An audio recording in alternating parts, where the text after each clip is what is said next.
This is the autobiography of an adventurous girl. It's entitled Becoming a Woman.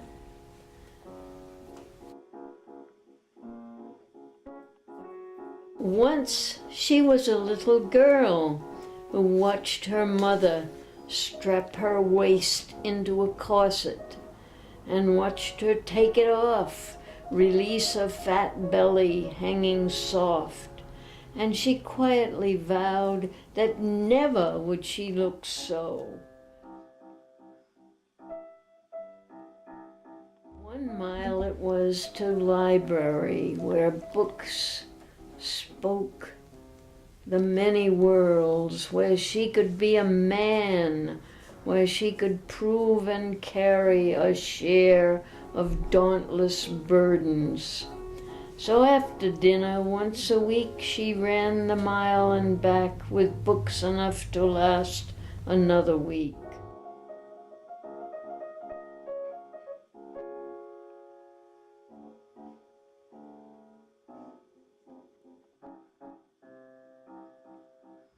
One was a textbook of anatomy, which taught her things that she would need to know when she became a woman.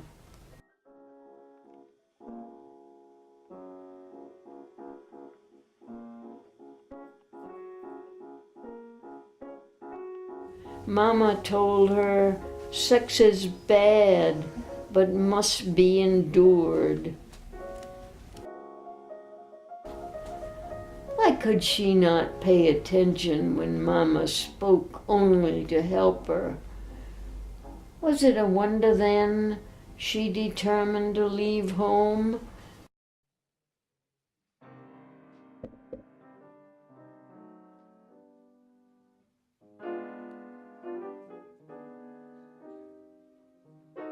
She became very fond of her boss. 15 years her senior. He sometimes took her driving when he inspected dairy farms. And in one romantic moment, she thought to ask him down to visit her in the big city. Without ado, he came, driving the 200 miles between them, and thinking to read her mind, which he really could not do. He took her to a hotel, and he put her to bed. Was she a woman then? She thinks not. She acquiesced and waited while he acted like a man. But alas, not like a lover. And now she knows the difference. After that, it was easy to think no more of him, to never write again. And since then, he has died.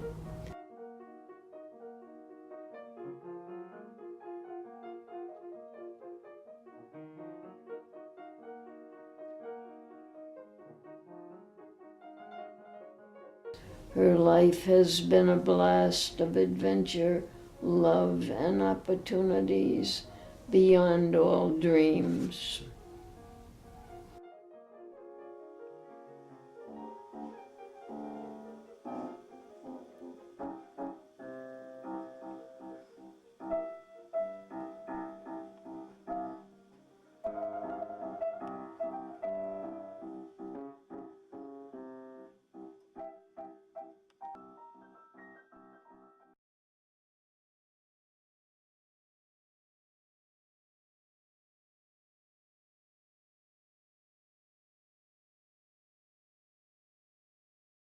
We're at a castle and we're generally twins or sisters or something like that, but we just hate it there. And also we have suitors that we're going to have to marry because we're like 14, and so that's when you got married back then, and that's just to guys like older than your father.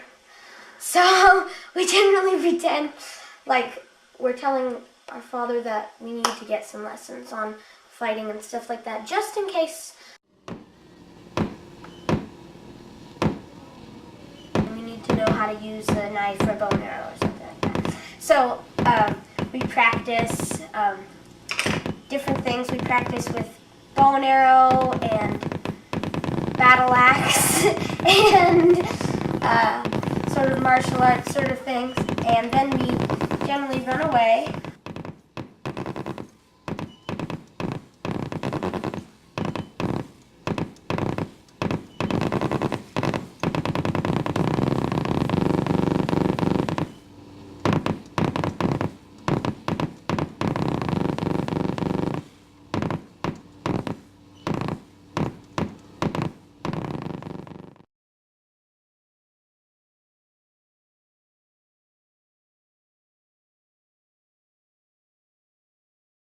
So we're like, let our people go, you know? But like, fucking at like, I forget what time it was, I think probably like 10:30 or maybe 11 o'clock, we found out that the WTO, that Africa was saying like, no, this is bullshit and we're not signing this. Like, they were pretty much disgusted by it. But then they said like they had until midnight to see if they could, you know, reach a settlement. And so we were just like, we were trying to send all the positive vibes, and we were all outside the jail, and like prisoners were like clapping their hands on the windows, and like, jail officers were like looking down at us, and like there was a big fucking drum circle dance party, and fucking Ben broke loose and totally was all about drumming on this like rainforest djembe drum. And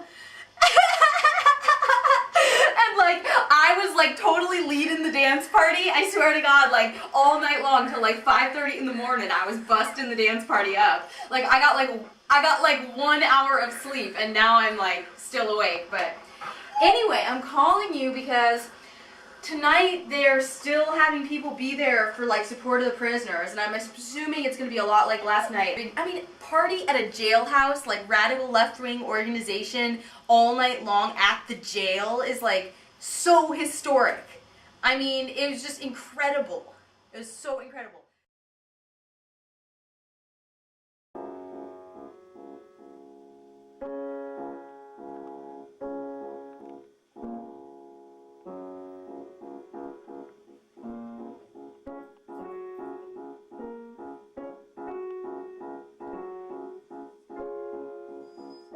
It's called A Word for It.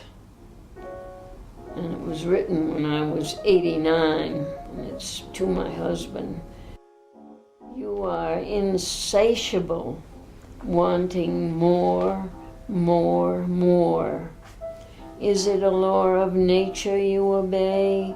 And is it such when I in answer say, je vous adore, adore, adore?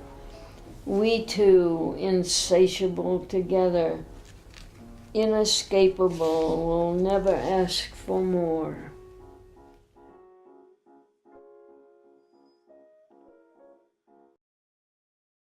In the streets outside the pretty and dirty homes of Portland, youth were questioning corporate illusions inside of a scary and lively fusion. This disease come together right now.